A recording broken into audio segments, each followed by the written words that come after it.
오늘 말씀은 이제 제가 계속 창세기부터 성경을 전체를 개괄하는 설교를 하고 있습니다. 지금 이제 사무엘서 차례가 돼서 이제 사무엘 상하를 하나로 개괄해 보고자 합니다. 지난번에 사사기와 룻기를 쭉 보면서 또 여호수아에서도 하나님은 신실하셔서 신명기에 예언되어 있는 말씀대로 율법을 보내주시고 또 선지자들을 보내주시는 것들을 배웠습니다. 특별히 지난 시간에는 룻기를 통해서 사사기의 혼란한 상황에서 하나님은 룻을 통해서 다윗을 준비하고 계셨다는 것을 배웠습니다.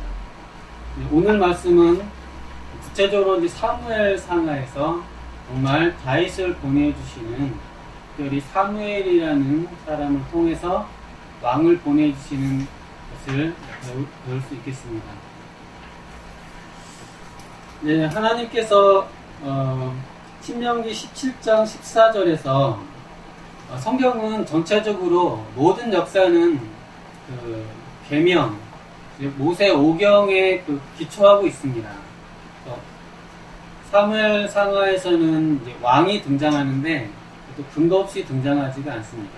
그것은 신명기 17장 14절에서 내가 내 하나님 여호와께서 내게 주시는 땅에 이르러 그 땅을 차지하고 거주할 때에 만일 우리도 우리 주위의 모든 민족들과 같이 우리의 왕을 세워야겠다는 생각이 나거든.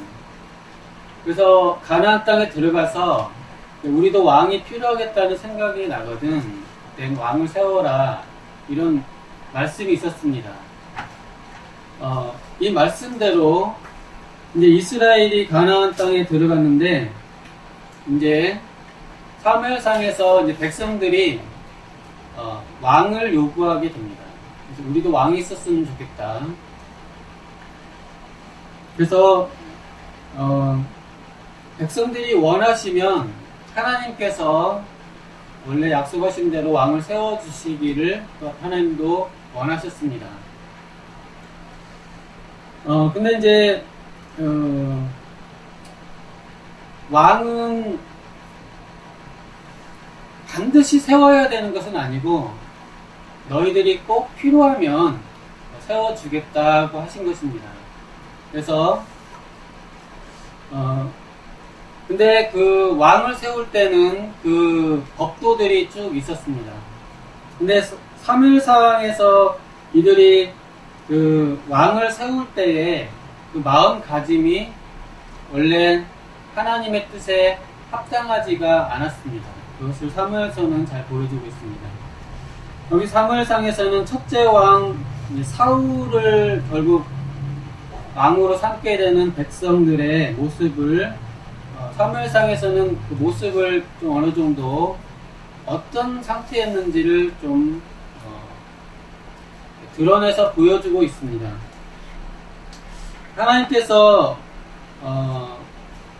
그때 필요에 의해서 교회를 통치하기 위해서 왕을 세워주신다는 그 말씀과 질서에는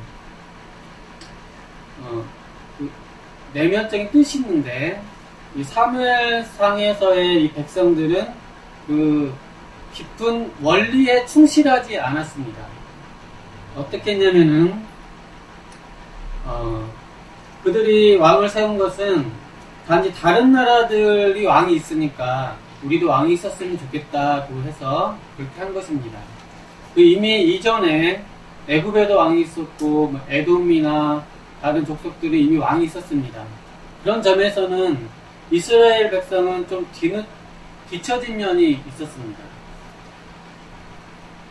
저희가 창세기에서 본 것처럼 하나님의 교회가 크게 처음부터 왕도 있고 번성할 것 같지만 사실 하나님의 교회는 그런 거에 비해서는 좀 뒤처진다고 볼 수 있겠습니다. 그러니까 오히려 믿지 않는 백성들이 훨씬 더 처음부터 조직화되고 큰 나라로 성장한다는 것을 볼 수 있습니다. 하나님의 나라는, 하나님의 교회는 다른 데가 벌써 앞서가고 있었지만 아직 그런 면에서는 좀 부족했습니다. 숫자적으로도 부족하고 조직적으로도 부족함이 있었습니다. 그래서 하지만 교회도 하나님께도 때가 됐기 때문에 어느 정도 국가를 정비해서 왕을 세울 만큼 발전을 하게 됐습니다. 그래서 왕을 세울 필요가 생겼는데, 그때도 하나님은 왕을 세우는데 이유가 제대로 된 원칙이 있습니다. 그들이 왕을 세워서 하나님을 더 잘 섬기겠다, 그런 마음으로 세웠느냐. 왕은 있어도 되고 없어도 되는데 왕이 굳이 필요하면은 세우는 건데, 왕을 세웠을 때 왕을 세워서 하나님을 더 섬기고자 세웠느냐.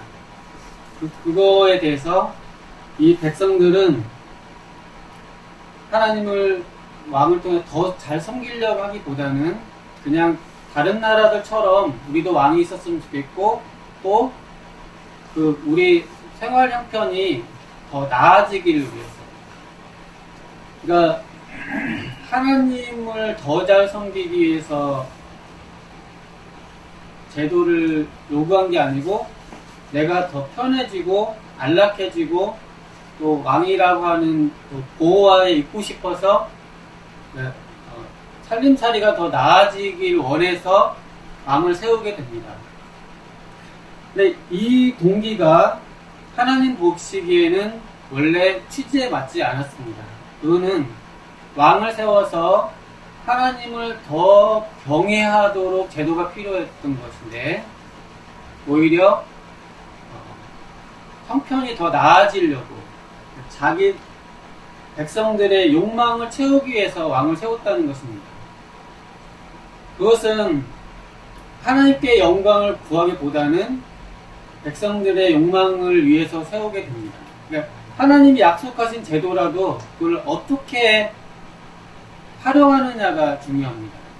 성경에 왕이 세워야 한다고 했을 때 이거를 정말 하나님 영광을 위해서 세우느냐, 하나님을 더 잘 섬기게 되도록 세우느냐, 아니면 왕을 세우라고 돼 있네, 그걸 이용해서 자기 배를 채우고 욕망을 채우고 자기 살림살이 나아지는 쪽으로 제도를 약간 악용을 했느냐, 그런 문제입니다.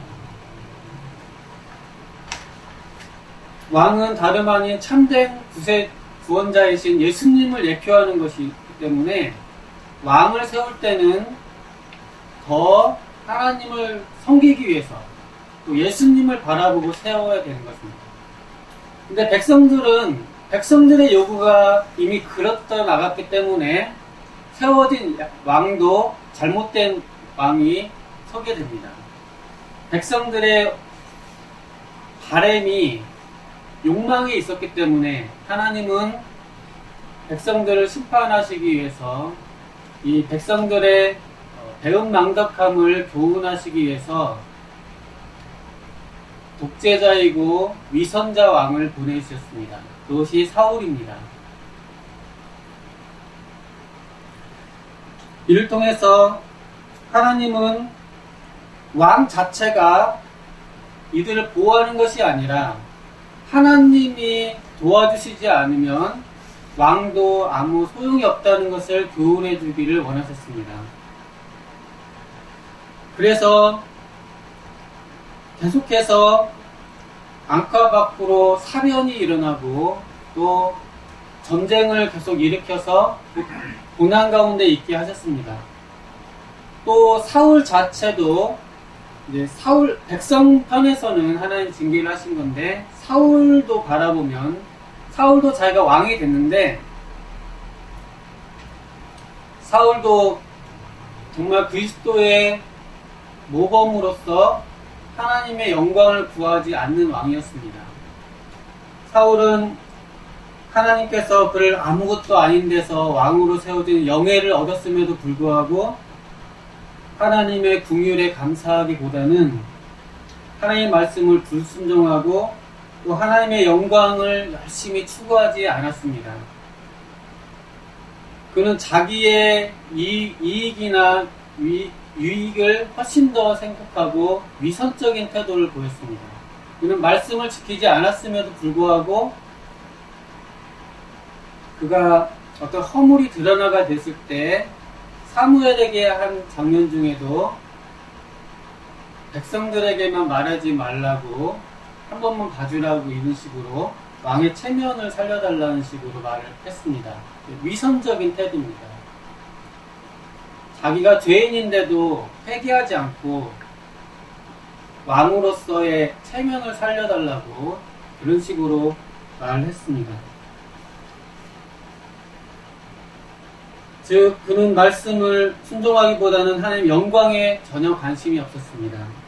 그러므로 하나님께서는 친히 사울을 그 자리에서 다시 제거하시고 참된 메시아의 모형인 다윗을 그 자리에 세우셨습니다.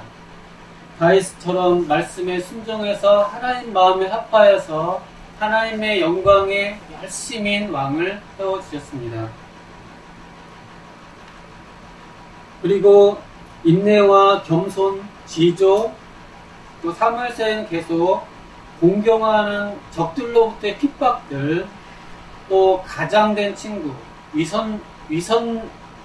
위선적인 우정, 또 거짓 아첨배들, 이런 사람들을 통해서 하나님의 교회가 계속 시험당하고 믿음을 훈련하는 그런 계기들을 교회의 몫으로 계속 남겨두고 계십니다. 사무엘 상하의 제목은 사무엘서입니다. 그래서 왜 사무엘이냐에 대해서 좀 생각해 보겠습니다.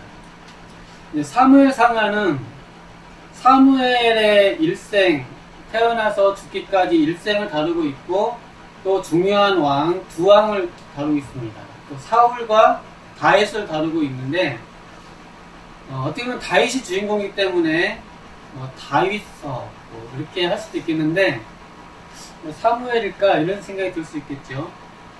근데 이것은 사무엘이 그래도 이 두 왕, 사울도 기름 부어서 성별했고 사무엘이 다윗도 기름 부어서 성별했습니다.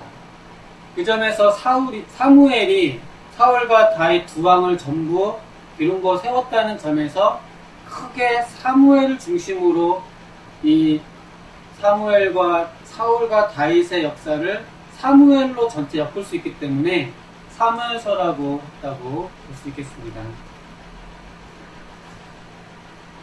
사무엘상에서는 특히 하나님께서 이제 사무엘과 사울 시대에 통해서 하나님 교회를 통치하시는 역사를 다루고 있습니다. 그리고 이제 사무엘 하에서는 이제 다윗이 본격적으로 등장해서 다윗의 위대한 업적을 다루고 있습니다. 사울이 죽은 뒤에 다윗이 다스리기 시작해서 또 다윗 왕국이 끝날 때까지 다루고 또 다윗이 어떻게 하나님의 나라를 확장을 시켰는지를 다루고 있습니다. 특히 이제 다윗의 역사를 살펴보면 다윗이 앙카 밖으로 지속적으로 겪었던 큰 공경과 위험들을 다루고 있습니다. 동양에 삼국지가 있다면 서양에는 사무엘 상하가 있겠습니다. 삼국지만큼 재밌습니다. 자세히 읽어보시면. 이 다윗이 앙카 밖으로 지속적으로 겪는 큰 공경과 위험, 또 다윗에 대항한 끔찍하고 위태한 반란과 소요와 반역들, 때론 거짓된 참모들에 의해서, 때론 가장된 친구나 아첨꾼들에 의해서, 때로는 친자식들과 자기 사람들에 의해서 이런 고통을 겪는 것을 보여줍니다. 하지만 결국 하나님의 도우심으로 다윗은 이 모든 어려움을 이겨내고 그 왕국을 안정과 평화를 누리도록 한다는 내용입니다.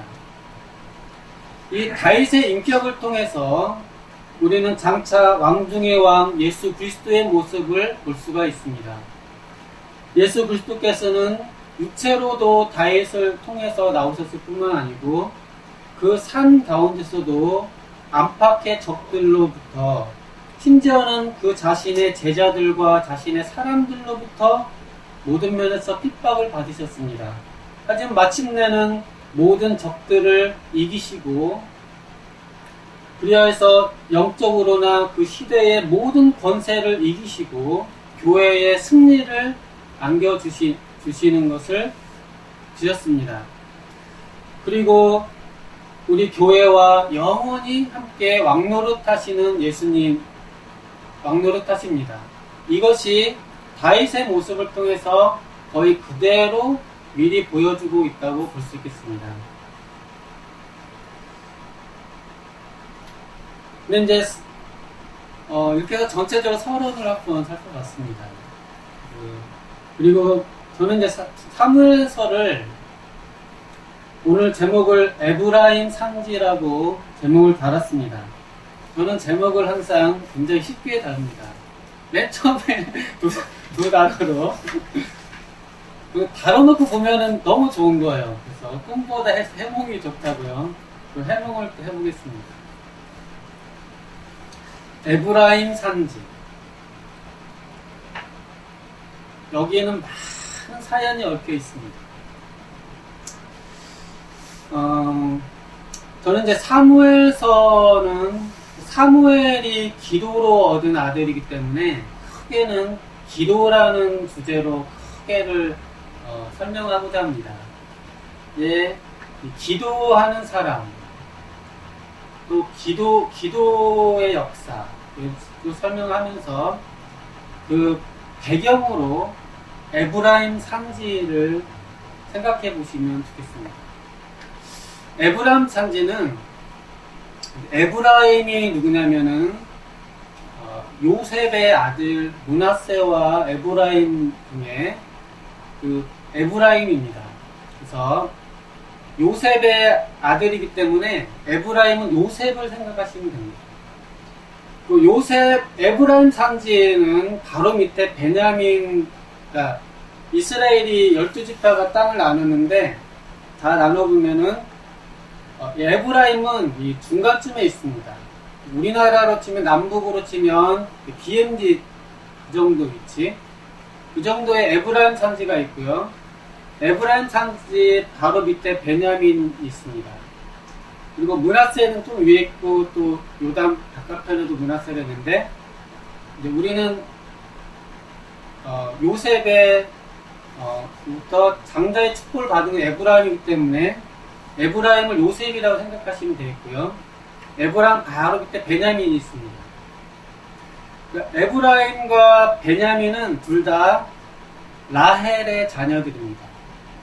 자, 이제 벌써 라헬 하니까 이제 좀 서정적인 좀 느낌이 오시나요?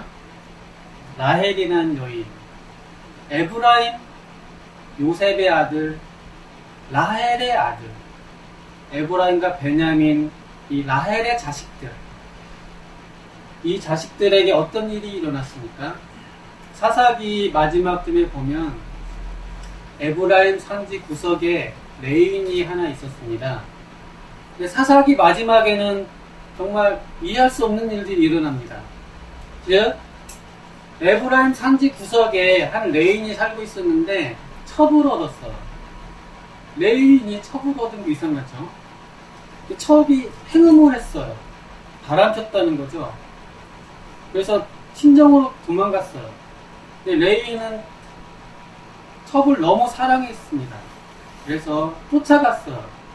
바람폈던 거 다 용서할 테니까 제발 좀 다시 오라고 설득을 해가지고 아내를 다시 데려오고 있습니다.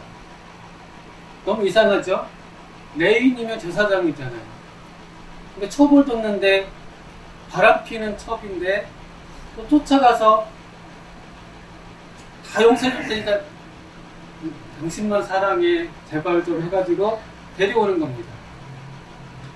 데려오는데 중간에 데려오다가 이제 밤이 어두워져서 한 집에 숙박을 하게 되는데 큰 사건이 벌어지죠. 천인 공노할 사건이 벌어지는데 베냐민 족속 애들이 와서 이 첩한테 나쁜 짓을 하게 됩니다.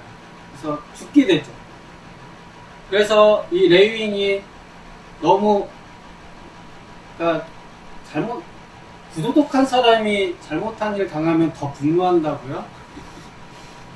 부도덕하지만 또 자기가 당한 일은 또 천인공노할 일을 해서 자기 아내를 죽은 처를 사지를 다 잘라서 각 지파에다가 보내면서 세상에 이런 일이 있다고. 그러니까 또 이 세상에 부도덕한 패역한 백성들은 또 그런 일에는 또 천인공노를 톱니다. 누가 이랬어? 다 죽여 막 이렇게 해서 죽여야 된다고. 그렇게 일어나가지고 다른 지파들이 다 일어나서 이 베냐민 지파를 전쟁을 벌인 장면이 나옵니다. 사사기에. 그래서 어떻게 됐습니까? 베냐민 지파를 거의 전멸시켜버립니다. 베냐민 지파가 한 큰 지파였는데 이 전쟁에서 베냐민 지파가 거의 전멸합니다. 그래서 베냐민 지파가 거의 한 사람도 안 남을 정도로 전멸해가지고 다른 지파들이 이제 후회를 하게 되는 장면이 나옵니다. 우리가 한 지파를 없애버렸구나.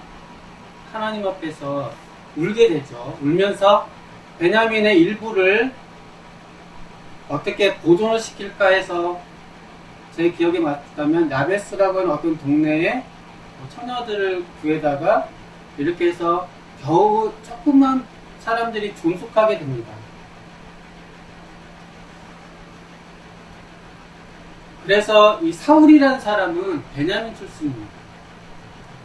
베냐민은 거의 전멸할 뻔했어요.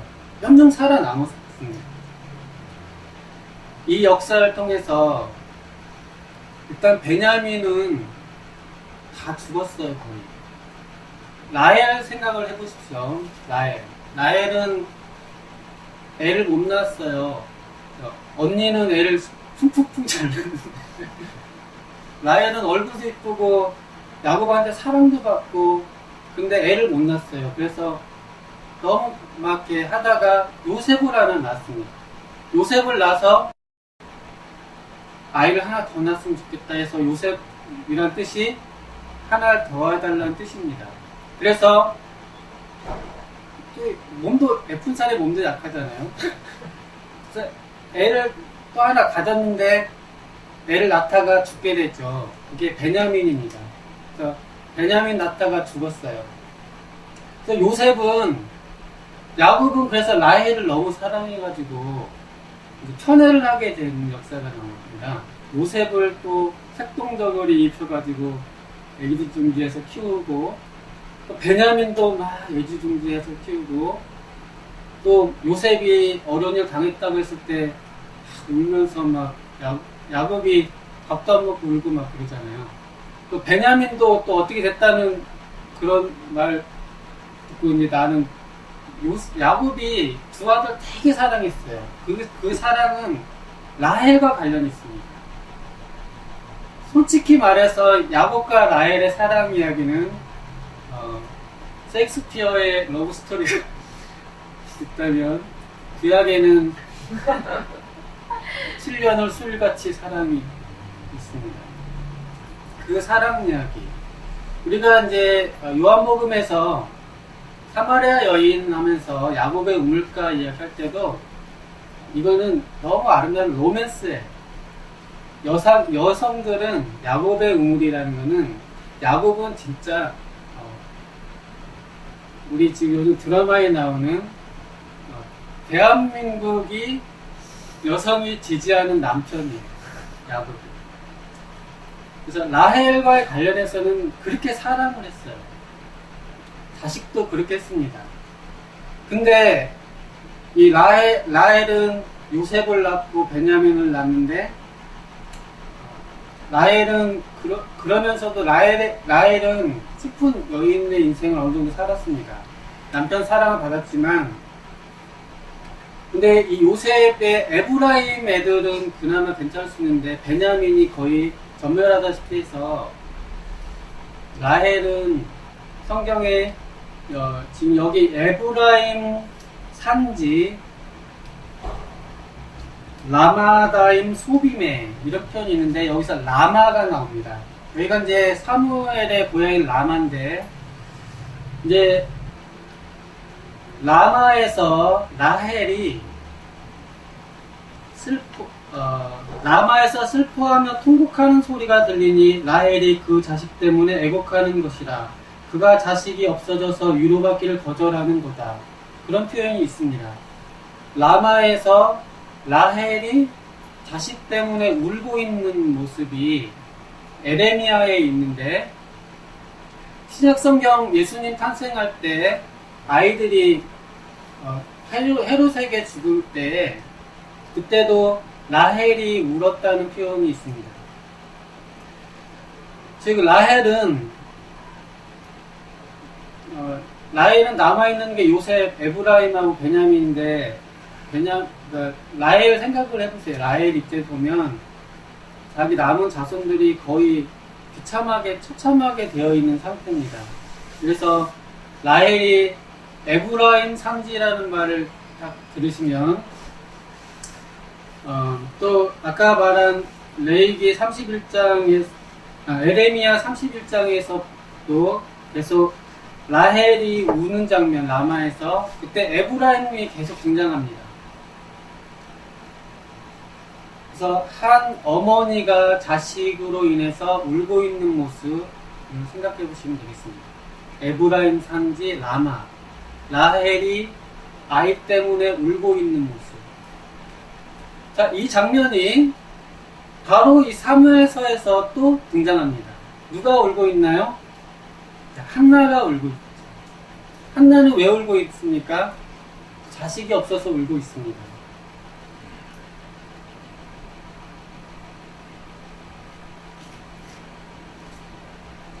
그래서 위로받기를 거절할 정도로 울고 있는 형편입니다. 에브라임 산지라는 곳에 인간의 역사는 한 여인의 애절한 슬픔뿐만 아니고 나라 전체적으로도 지금 주저앉아서 통곡하고 있어야 될 그런 상황이라는 것입니다.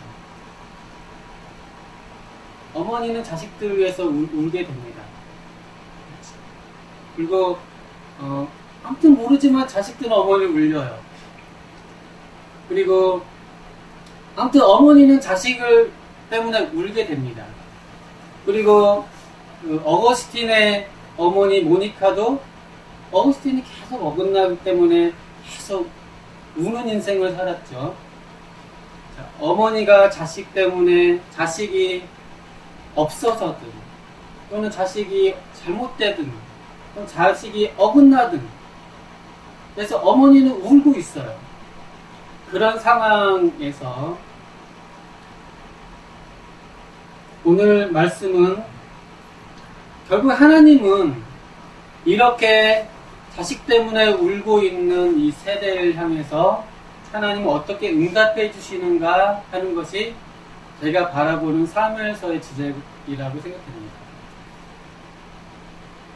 한나가 믿음이 좋아서 울부짖는 기도를 해서 응답받았다는 그런 측면보다는 한나는 가슴 아픈 여인이라고 그냥 보시면 되겠습니다.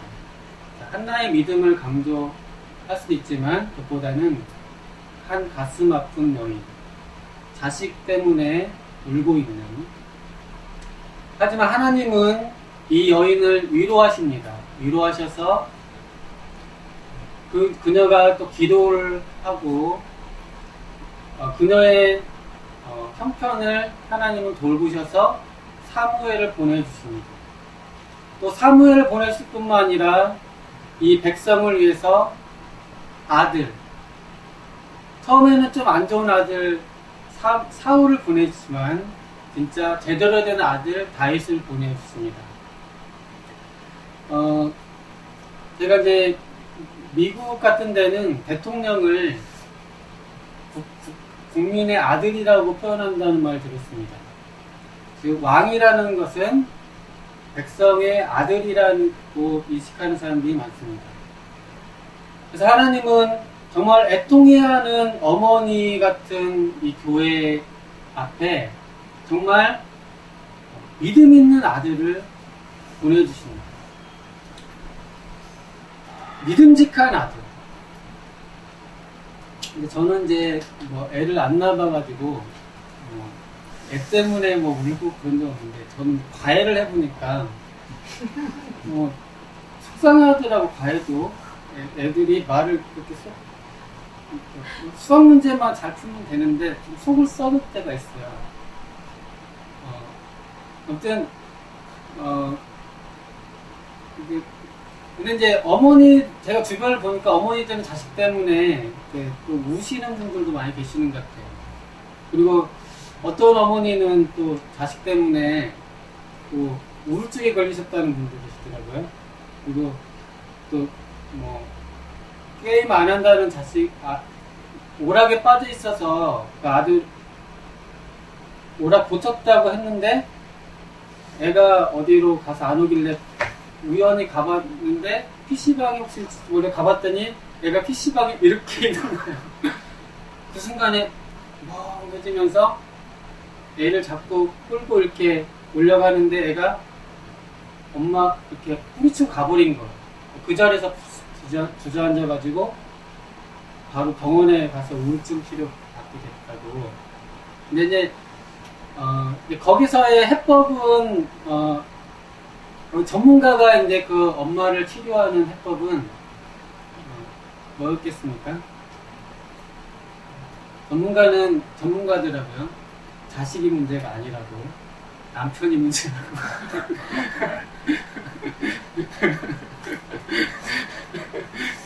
그래서 전문가는 자식 신경 쓰지 말고 남편하고 혹시 관계가 소원한지 잘 해서 남편하고 같이 다시 등산도 다니고 관계가 회복되니까 아들이 알아서 집에 들어오고 정신 차리고 그러고, 또 어떤 딸도 있는데 아빠 말 추고도 안 들어요.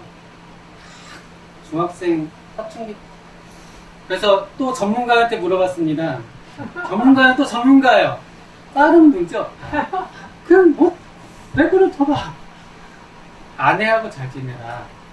그래서 이 남자가 계속 딸하고 싸우다가 다 끊고 아내한테 잘해줬어요.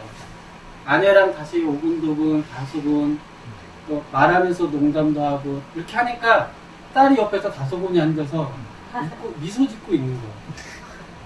엄마랑 아빠가 잘 지내니까 아빠를 좋게 보는 거. 그리고 아빠가 이제 뭐라 하면은 네 그렇게 하고. 왜냐면 아빠가 엄마랑 잘 지내니까 딸은 너무 좋은 거야, 아빠가. 그래서 자식한테 부부가 문제다. 전문가는 그렇게 보더라고요. 이렇게 해서 이러한 에브라임 산지의 라마, 라헬, 한나의 울음 같은, 또 어떤 강사 목사님은 한나를 이 시대에 메시아가 없는 것을 홀로 슬퍼하며 애통해하는 그 구급적 기도를 드렸다. 그래서 애통해서 눈물을 흘렸다. 그래서 하나님께서 메시아를 보내셨다. 한나가 애기가 없어서 온 게 아니고 이 시대에 지도자가 없구나 해서 울었다고. 하나님의 그 마음과 탁 통해가지고 하나님이 나도 내가 이 시대에 진짜 아들이 없는 걸 내가 고통했는데 이 딸아 어떻게 내 마음을 이렇게 하라는 거야. 그래서 지도자를 쓰셨다고 하신 분도 있는데 어떡하나. 이 여인은 슬퍼했습니다. 역시 하나님도 이 시대에 아들 같은 아들이 없었으면 슬퍼하실 수도 있겠습니다. 결국은 사무엘서는 이 성편에 정말 아들 같은 아들 다윗을 보내주셨습니다. 기도는 믿음의 훈련이라고 했습니다. 그러므로 아들 같은 아들은 기도하는 아들입니다. 기도하는 아들, 믿음이 있는 아들을 보내주셨습니다. 그래서 사무엘을 보내주셨는데 사무엘은 기도로 얻은 아들입니다. 사무엘이 얼마나 기도를 열심히 했는지 사무엘상 12장 23절을 읽어보겠습니다. 나는 너희를 위하여 기도하기를 쉬는 죄를 여호와 앞에 결단코 범하지 아니하고 선하고 의로운 길을 너희에게 가르칠 것인지. 유명한 말입니다. 사무엘은 기도로 태어난 아이지만 또 기도의 선지자였습니다. 그래서 내가 기도하는 죄를, 기도를 쉬는 죄를 범치 않겠다고 하였습니다. 그래서 기도하는 지도자가 있을 때 나라가 평안했습니다. 기도하는 어머니가 있을 때 자식이 올바르듯이 아들이 온전할 뿐 아니라 아들이 자기가 기도를 하고 믿음으로 산다면 엄마가 얼마나 기쁘겠어요. 아들이 방황하는 게 아니고 기도하는 아이고 믿음으로 사는 아이면 엄마가 정말 가만히 앉아도 평안하고, 그리고 엄마를 위해서 기도하는 자식이면 엄마가 얼마나 행복하겠습니까? 저도 저희 엄마를 위해서 기도를 하는 착한 자식이 되려고. 물론 저도 속을 썩입니다. 직접 대면하면은 이게 이상하게 속을 썩이게 되더라고요. 하지만은 제 마음으로는 엄마를 효자가 되려고 노력하기 때문에 엄마를 위해서 기도를 하고 있습니다. 그래도 엄마를 위해서 기도하는 자식이면 이 정도면 괜찮죠? 그리고 하나님께서는 사울을 보내셨고 다윗을 보내셨는데, 결론적으로 사울과 다윗의 결정적 차이점은 무엇일까요? 원욱이는 한번 지금까지 이야기한 것의 차이점을 말해봐요. 추측해봐요. 사울과 다윗의 결정적 차이점은 뭘까요?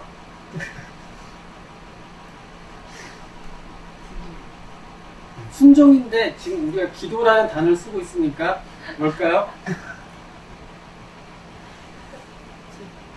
네, 사울은 기도하지 않았고 다윗은 기도하는 사람이었습니다. 역대상 10장 13절에는 이렇게 되어 있습니다. 사울이 죽은 것은 여호와께 범죄하였기 때문이라. 그가 여호와의 말씀을 지키지 아니하고 또 신접한 자에게 가르치기를 청하고 여호와께 묻지 아니하였으므로 여호와께서 그를 죽이시고 그 나라를 이새의 아들 다윗에게 넘겨주셨더라. 물론 말씀을 지키지 아니하고 신접한 자의 가르치기를 청했다는 표현이 있지만 궁극적으로는 여호와께 묻지 아니하였다는 것입니다. 즉 사울은 여호와께 묻지 않았습니다. 즉 사울은 기도하는 사람이 아니었습니다. 기도하지 않기 때문에 여호와께서 그를 죽이셨다고 되어 있습니다. 다윗은 어떤 사람입니까? 사무엘상 계속 다윗은 처음 블레셋과의 처음 일들을 감당하면서도 항상 표현이, 이에 다윗이 여호와께 묻자와 이르되 내가 가서 이 블레셋 사람을 치리까. 다윗 사무엘 상하를 쭉 보시면 다윗은 계속 여호와께 묻자와 여호와께 여쭙고 이런 표현이 계속 나옵니다. 그래서 다윗은 기도하는 사람이었습니다. 범사에 하나님께 의지해서 물어보고 행동하던 사람이었습니다. 그러므로 기도하지 않는 사울은 쇠하고 기도하는 다윗은 흥하였다고 말하고 있습니다. 즉 기도하지 않는 사람은 죽게 되고 기도한 사람은 살게 되었다고 말하고 있습니다. 그렇기 때문에 사무엘사에서는 우리의 행과 불행을 결정하는 것은 기도라고 말하고 있습니다. 우리의 생과 사를 결정하는 것은 기도라고 말하고 있습니다. 사울은 기도하지 않았기 때문에 죽었습니다. 하지만 다윗은 기도하였기 때문에 그 많은 역경 뭔가 속에서도 기도하였기 때문에 살았습니다.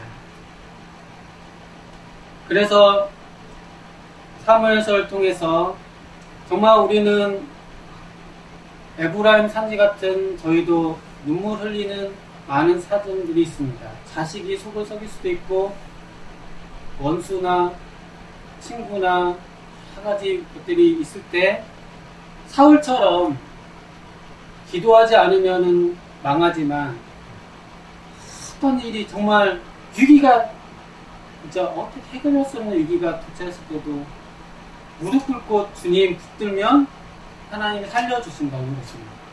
하나님은 그래서 다윗이 기도하고 붙드는 다윗이었기 때문에 다윗도 부족한 건 많지만 다윗을 살려주시고 그 나라를 흥왕케 하셨다는 것입니다. 그래서 저희가 사무엘서를 통해서 결국 기도가 중요하다. 우리의 살고 죽는 것이 기도에 달려있다. 어떤 상황에서 기도하면 산다는 한 가지 믿음을 붙들고 이런 축복을 누릴 수 있기를 기도를 드립니다. 기도하겠습니다. 감사하신 하나님 아버지, 저에게 어려운 일들이 있을 수 있습니다. 하지만 사울처럼 기도하지 않아서 험한 일 당하지 않게 도와주시고, 어려운 중에서도 다윗과 같이 기도하여서 정말 하나님의 은총을 입어서 승리를 체험할 수 있도록 하나님 도와주시옵소서. 하나님, 저희가 또 기도에 쉬는 죄를 범치 않게 도와주시고, 어떤 어려운 사람, 전도하는 사람을 향하여서도 하나님 이 사람 살려주세요 기도하게 도와주시고, 하나님 저를 불쌍히 여주세요 살려주세요 기도할 수 있게 도와주시고, 이를 통해서 하나님 응답받아서 이 모든 눈물이 씻겨지고 애통함이 다 씻겨지고 이 마음에 기쁨이 넘쳐나게 도와주시옵소서. 하나님 말씀 예수님 이름으로 기도드리옵나이다.